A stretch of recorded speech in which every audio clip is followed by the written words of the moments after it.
25ஆம் தேதியை அரசியல் சாசன படுகொலை தினமாக தேசிய ஜனநாயக கூட்டணி அரசு அறிவித்துள்ள நிலையில் அதனை காட்டமாக விமர்சித்துள்ளார் நடிகர் பிரகாஷ் ராஜ்.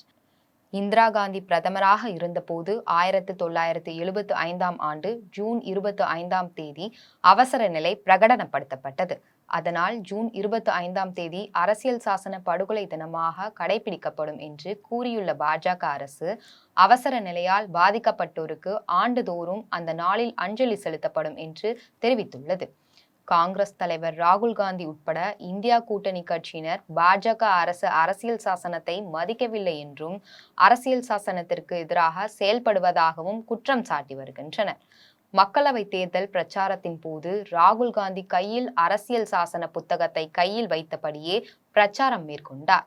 மேலும் இந்தியா கூட்டணியை சேர்ந்த எம்பிக்கள் பதவி ஏற்ற போதும் கூட சிறிய ரக அரசியல் சாசன புத்தகத்தை கையில் வைத்திருந்தபடியே உறுதிமொழி எடுத்துக்கொண்டனர்.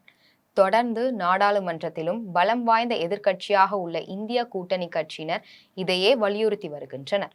இந்நிலையில் காங்கிரஸ் கட்சியின் முன்னாள் பிரதமர் இந்திரா காந்தி ஆட்சியில் எமர்ஜென்சி அமர்த்தப்பட்டதை நினைவுபடுத்தும் வகையில் ஜூன் 25ஆம் தேதியை அரசியல் சாசன படுகொலை தினமாக பாஜக தலைமையிலான தேசிய ஜனநாயக கூட்டணி அரசு அறிவித்துள்ளது. இதற்கு காங்கிரஸ் கட்சியினர் கண்டனம் தெரிவித்துள்ளனர்.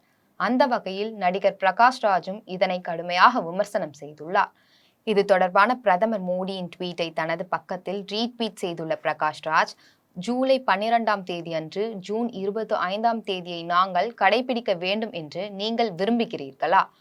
இது போன்ற காலாவதியான வித்தைகள் உண்மையில் வேலை செய்யுமா என்று எனக்கு ஆச்சரியமாக இருக்கிறது என காட்டமாக பதிவிட்டுள்ளார். பிரகாஷ் ராஜின் இந்த பதிவை பார்த்த பாஜகவினர் அவருக்கு பதிலடி கொடுத்து வருகின்றனர். மக்களவை தேர்தல் முடிவுக்கு பிறகு இருந்த இடம் தெரியாமல் இருந்தீர்கள், இப்போது தைரியமாக வந்து விட்டீர்களா என கேட்டுள்ளனர். மேலும் பலர் ஜூன் 25, 1975 அன்று அவசர நிலை பிரகடனப்படுத்தப்பட்டது. அந்த ஒரு நாள் சம்பவம் ஆரம்பித்து சுமார் 2 வருடங்கள் நீடித்தது. ஜனநாயகத்திற்கு எதிராக இந்திரா காந்தி தனது கொடூரத்தை தொடங்கிய நாள் அது. எதையும் புரிந்து கொள்ளாமல் மோடிக்கு எதிரான மனநிலை கொண்ட நீங்கள் கருத்து தெரிவிப்பீர்கள். அடுத்த 2 ஆண்டுகளில் கடைபிடிப்பதில் என்ன தவறு உள்ளது என கேள்வி எழுப்பி வருகின்றனர்.